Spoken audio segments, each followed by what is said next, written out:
नमस्कार विद्यार्थियों।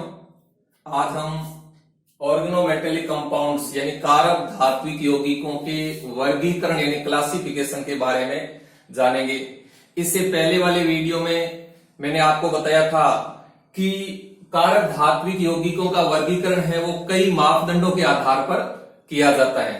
जैसे हमने एक मापदंड लिया था, कारक धात्विक यौगिकों में उपस्थित मेटल से जुड़े हुए कार्बनिक समूह अथवा लिगेंड की प्रकृति के आधार पर कारक धात्विक यौगिकों का वर्गीकरण किया जाता है। और इस मापदंड के आधार पर कारक धात्विक यौगिक दो प्रकार के होते हैं, सिंपल ऑर्गेनोमेटेलिक कंपाउंड्स और मिक्स्ड ऑर्गेनोमेटेलिक कंपाउंड्स। इनके बारे में हमने पिछले वीडियो में विस्तार से जाना। आज हम दूसरे मापदंड के आधार पर कारक धात्विक यौगिकों का वर्गीकरण के बारे में देखेंगे। दूसरा मापदंड है कि ऑर्गेनोमेटेलिक कंपाउंड्स में उपस्थित कार्बन मेटल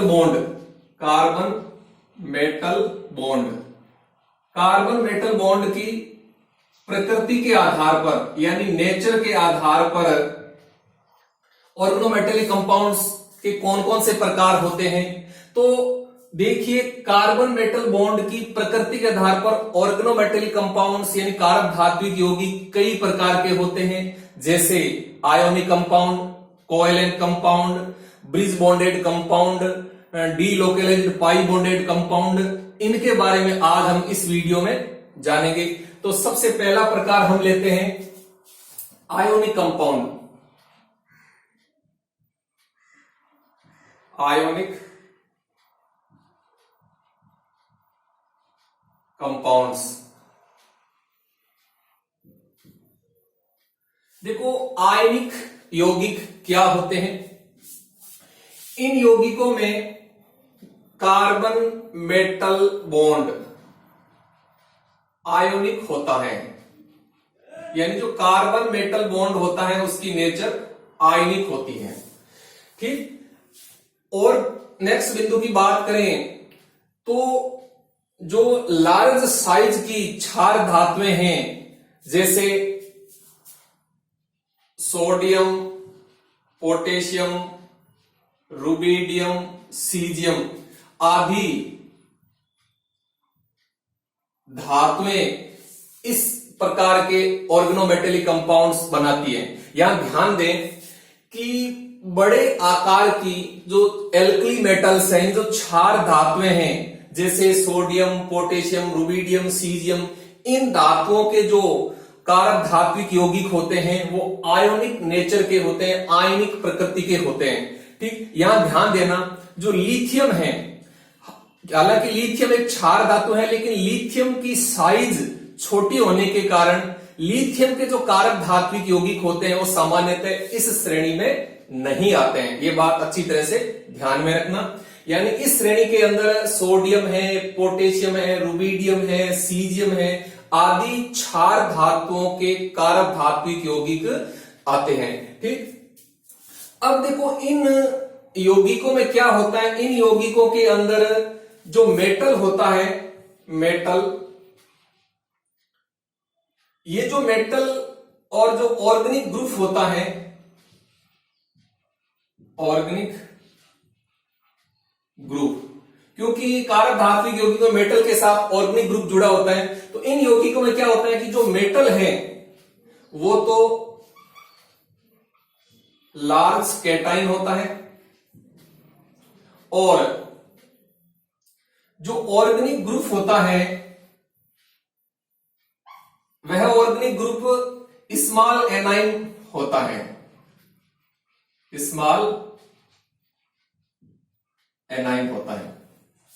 ठीक। अब हम देखते हैं कि जो यहां कैटाइन है वो लार्ज साइज का है और जो एनाइन है वो स्मॉल साइज का है।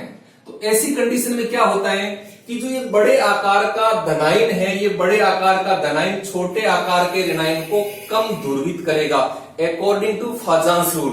तो ऐसी कंडीशन में क्या होगा कि मेटल और ऑर्गेनिक ग्रुप के बीच में जो बॉन्ड होगा उसका पोलराइजेशन कम होगा, अर्थात इस बॉन्ड के अंदर कोवेलेंट कैरेक्टर कम होंगे और आयनिक कैरेक्टर ज्यादा होंगे। तो यहां ध्यान देना कि जो आयोनिक कंपाउंड्स होते हैं इनमें क्या होता है कि जो मेटल होती है वो लार्ज साइज यानी बड़े आकार का धनायन का काम करती है, और जो ऑर्गेनिक ग्रुप होता है, जो कार्बनिक समूह होता है, वो स्मॉल एनाइन कोई होता है। तो इस कंडीशन में क्या होता है कि जो ये मेटल है, ये मेटल इस ऑर्गेनिक ग्रुप को कम ध्रुवित करती है फाजांस रूल के अनुसार। तो उस कंडीशन में क्या होता है कि जो मेटल और ऑर्गेनिक ग्रुप के बीच में जो बॉन्ड होता है, इस बॉन्ड का पोलराइजेशन कम होता है, ये बॉन्ड कम ध्रुवित होता है। और जब ये बॉन्ड कम ध्रुवित होता है तो उस कंडीशन में इस बॉन्ड में आयनिक कैरेक्टर अधिक होंगे और कोवेलेंट कैरेक्टर यानी सहसंयोजी लक्षण कम होंगे। ठीक, अब हम इसमें एग्जांपल की बात करें, देखो तो यहां हम देखते हैं कि जैसे हम देखते हैं कि इस एथिल सोडियम, एग्जांपल देखें हम इन यौगिकों के एग्जांपल्स की बात करें तो एथिल सोडियम जिसमें ये नेगेटिव है और ये पॉजिटिव है। और देखें हम तो एथिल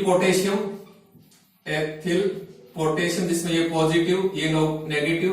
तो ये इस प्रकार के जो कारक धात्विक यौगिक हैं ये आयोनिक कंपाउंड्स यानी आयनिक नेचर के होते हैं। अब देखिए जो आयोनिक कंपाउंड्स होते हैं इनकी प्रॉपर्टीज क्या क्या होती हैं, इनके क्या क्या गुणधर्म होते हैं हम देखते हैं, यानी इनकी प्रॉपर्टीज क्या है। प्रॉपर्टीज यानी गुणधर्म, यानी जो आयोनिक कंपाउंड होते हैं उनके क्या क्या गुणधर्म होते हैं। तो हम यहां देख रहे हैं कि जो आयोनिक कंपाउंड है, ये आयोनिक कंपाउंड ध्रुवीय होते हैं, अतः ये पोलर सॉल्वेंट में सोल्यूबल और नॉन पोलर सॉल्वेंट में इनसोल्यूबल होते हैं। तो इनका पहला गुणधर्म हो जाता है, ये कंपाउंड है वो पोलर सॉल्वेंट्स में सोल्यूबल तथा नॉन पोलर सॉल्वेंट में नॉन पोलर सॉल्वेंट में इनसोल्यूबल होते हैं। यानी कहने का अर्थ जो ये आयनिक यौगिक होते हैं ये ध्रुवीय विलायकों में विलयशील होते हैं, जबकि अध्रुवीय विलायकों में यानी जिसको हम कार्बनिक विलायक भी कहते हैं, उन कार्बनिक विलायकों में ये अविलयशील होते हैं। दूसरे गुणधर्म की बात करें तो इन यौगिकों का जो विलयन है वो विद्युत का सुचालक होता है, यानी इनका जो सॉल्यूशन होता है, विलयन होता है, वो विद्युत का सुचालक होता है, विद्युत का चालक होता है। ठीक, तीसरे गुणधर्म की बात करें तो ये जो यौगिक होते हैं, इन यौगिकों में क्या होता है कि जब हम इनका इलेक्ट्रोलाइसिस करें तब क्या होता है कि कैथोड पर मेटल और एनोड पर ऑर्गेनिक ग्रुप मुक्त हो जाता है। यानी इनका इलेक्ट्रोलाइसिस करने पर, इलेक्ट्रोलाइसिस यानी जब हम इनका इलेक्ट्रोलाइसिस करेंगे, इनका विद्युत अपघटन करेंगे, तब क्या होगा, जो मेटल है,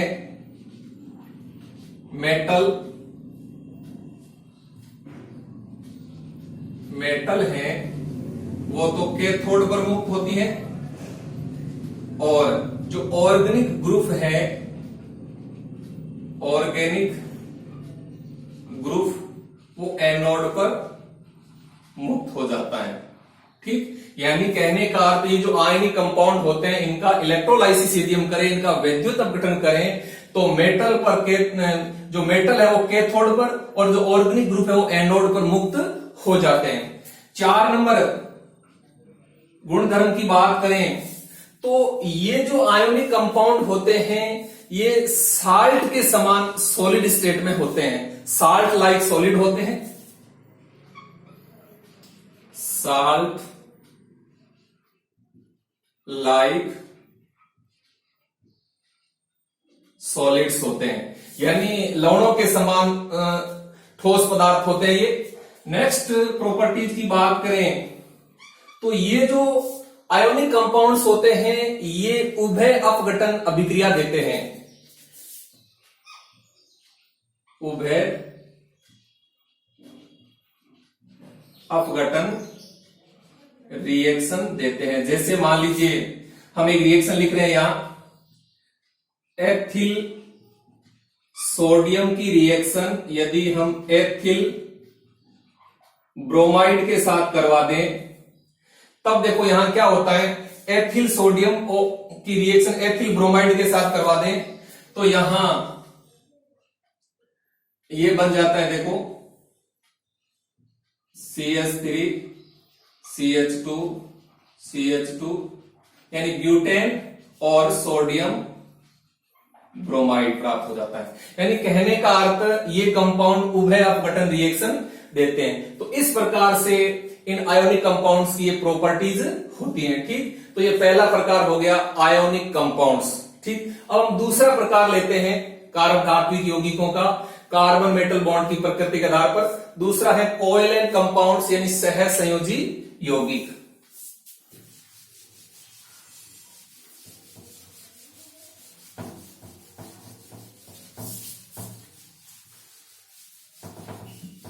दूसरा प्रकार है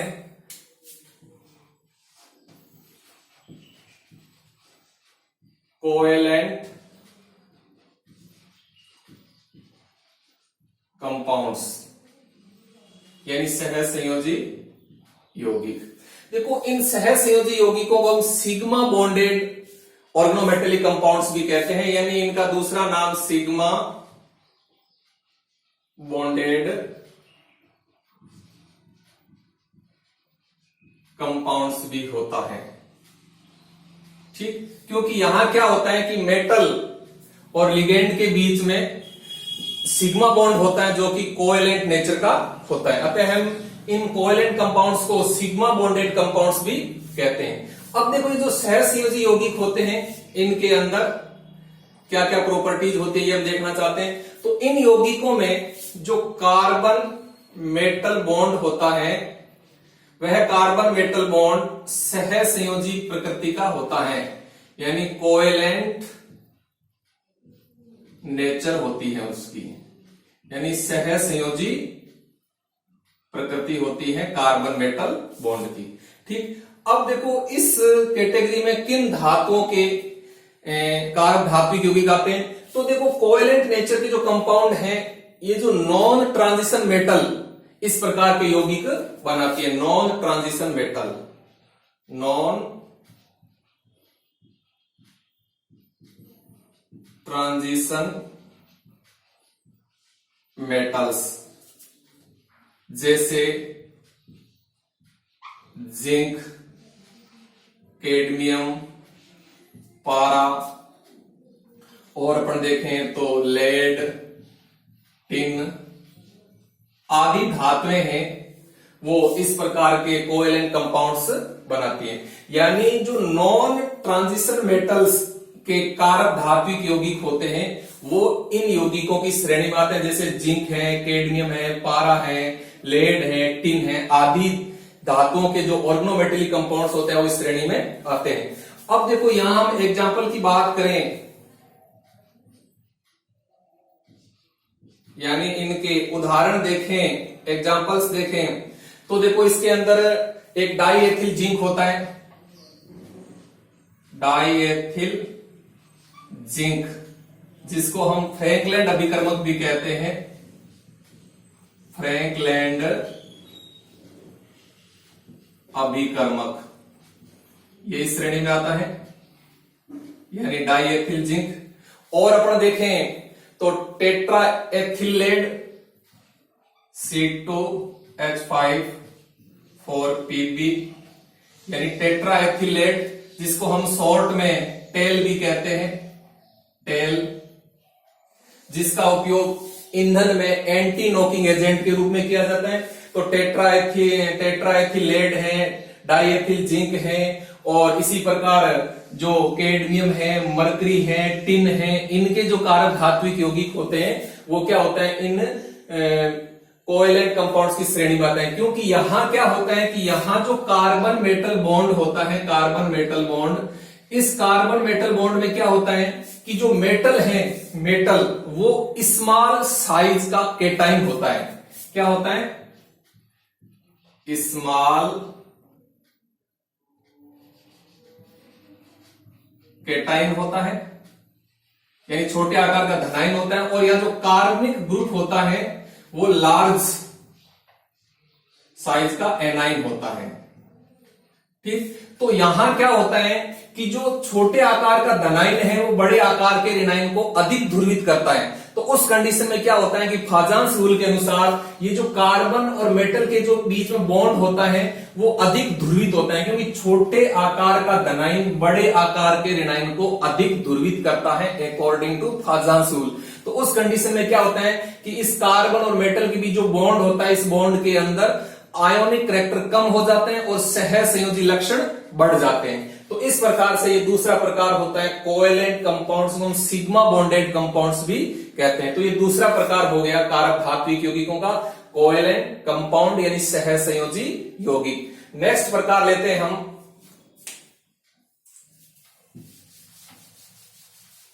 तीसरा प्रकार है ब्रिज बॉन्डेड कंपाउंड।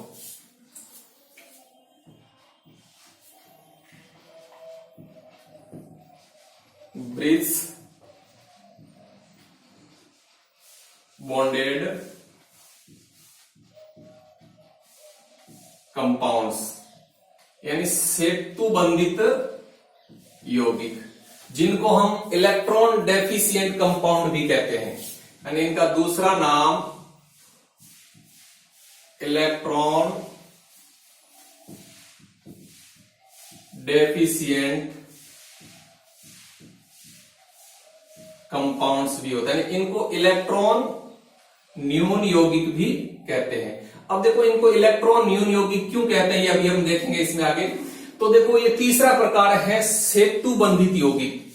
अब देखो इस श्रेणी में किन धातुओं के यौगिक आते हैं, तो देखो बेरिलियम,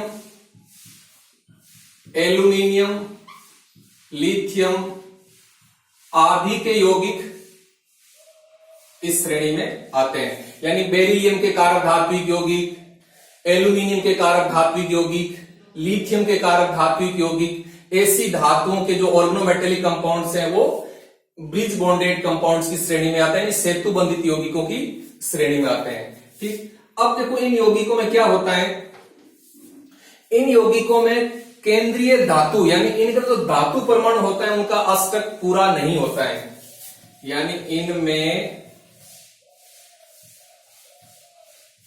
मेटल का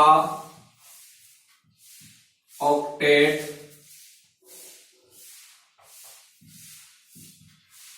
कंप्लीट नहीं होता है।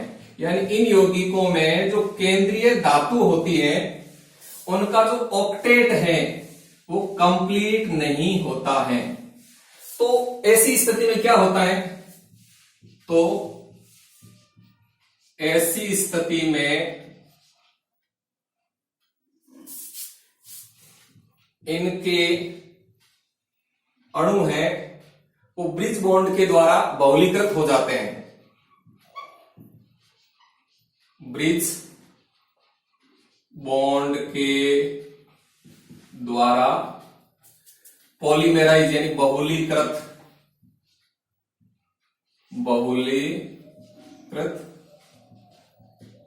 हो जाते हैं।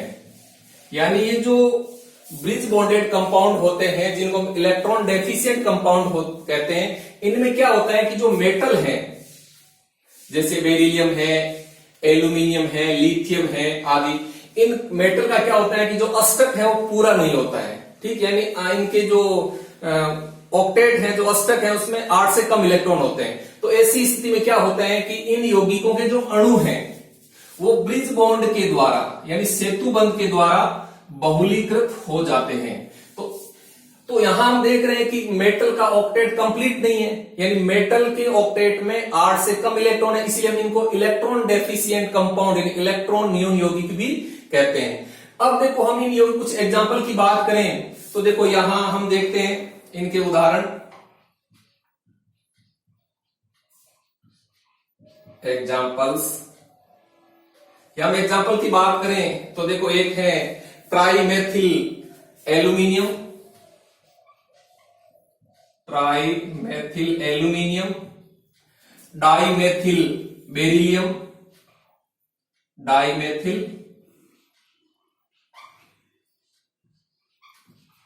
Beryllium, methyl lithium ETC। ये जो यौगिक है trimethyl aluminium, dimethyl beryllium, methyl lithium, ये क्या होते हैं? ये यौगिक इलेक्ट्रॉन डेफिशिएंट होते हैं। इनमें क्या होता है कि जो मेटल है एल्यूमिनियम, बेरिलियम, लिथियम, इनका अष्टक पूर्ण नहीं होता है। तो उस कंडीशन में क्या होता है, इनके जो अणु हैं वो ब्रिज बॉन्ड के द्वारा यानी सेतु बंध के द्वारा बहुलीकृत हो जाते हैं। जैसे देखो डाइमेथिल एल्यूमिनियम है वो डाइमर के रूप में पाया जाता है, यानी द्विलक के रूप में पाया जाता है, डाइमर के रूप में पाया जाता है। और जो अपने डाइमेथिल बेरिलियम है ये पॉलीमर के रूप में पाया जाता है, और जो मेथिल लिथियम है वो टेट्रामर के रूप में पाए जाते हैं, टेट्रामर। तो इस प्रकार से ये जो यौगिक होते हैं, इन यौगिकों के अणु है वो ब्रिज बॉन्ड के द्वारा बहुलीकृत हो जाते हैं। अब देखो जब ब्रिज बॉन्ड के द्वारा बहुलीकृत होते हैं तो इनकी संरचना किस तरह से होती है? जैसे ट्राइमेथिल एल्यूमिनियम है, डाइमेथिल बेरिलियम है, मेथिल लिथियम, इनकी स्ट्रक्चर देखें हम, देखो इनकी स्ट्रक्चर किस तरह से होती है।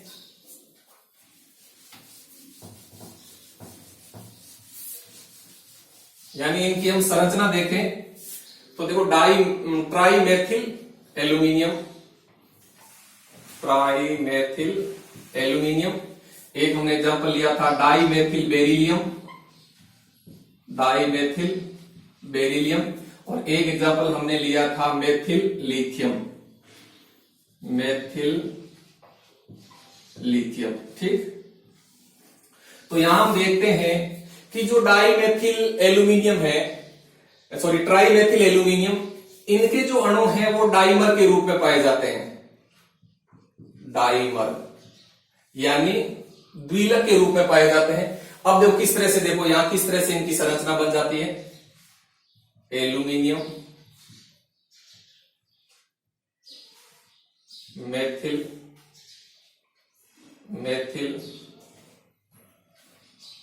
यहां मेथिल,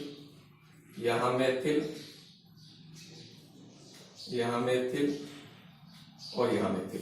ये देखो ट्राइमेथिल एल्यूमिनियम है वो डाइमर के रूप में इस तरह से पाया जाता है, ये डाइमर होता है। तो यहां थोड़ा सा ध्यान दीजिए, ये जो बॉन्ड है यानी ये बॉन्ड, ये बॉन्ड, ये बॉन्ड और ये बॉन्ड, ये जो चार बंध है जो मेटल और कार्बन के बीच में है, यहां क्या है देखो 2 सेंटर 2 इलेक्ट्रॉन बॉन्ड है ये। तो यानी ये जो बॉन्ड है ये 2 सेंटर 2 इलेक्ट्रॉन बॉन्ड है, क्योंकि यहां क्या है 2 इलेक्ट्रॉन के द्वारा 2 परमाणुओं के सेंटर बंधे हुए हैं। यानी ये बॉन्ड, ये बॉन्ड, ये बॉन्ड, ये बॉन्ड, ये चारों नॉर्मल बॉन्ड है जिनको हम 2 सेंटर 2 इलेक्ट्रॉन बॉन्ड कहते हैं। लेकिन आप जरा इस बॉन्ड को देखिए, यानी ये जो बॉन्ड यहां आपको दिखाई दे रहा है और एक जो ये बॉन्ड आपको दिखाई दे रहा है, ये दोनों बॉन्ड ब्रिज बॉन्ड है जिसको हम कहते हैं सेतु बंध। ठीक, अब इसमें देखो क्या हो रहा है, ये जो बॉन्ड है, ये बॉन्ड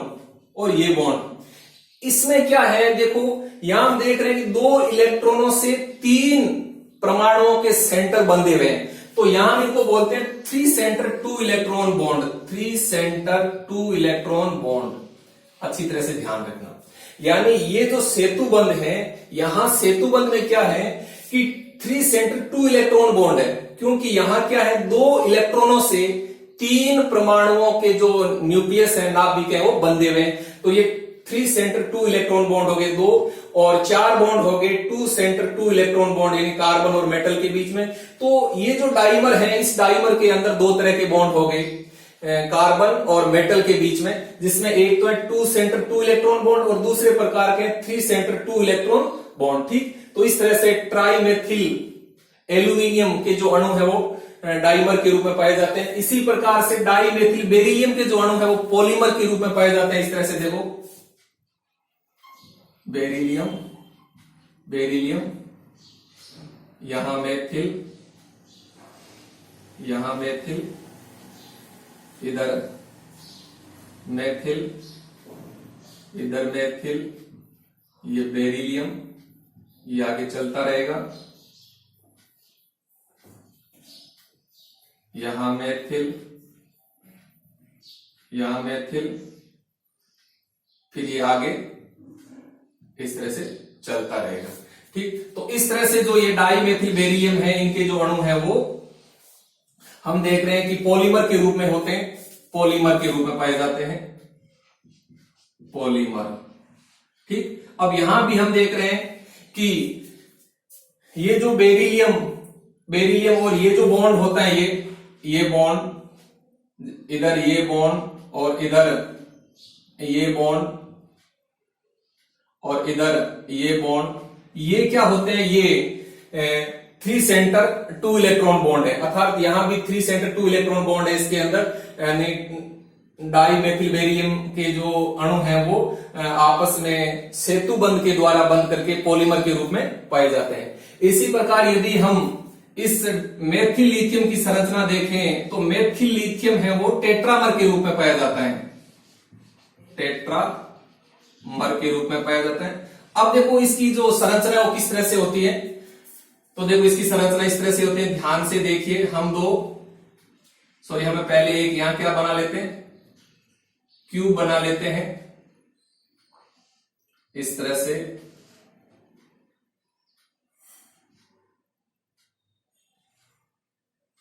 इस तरह से आप पहले एक घन बना लीजिए।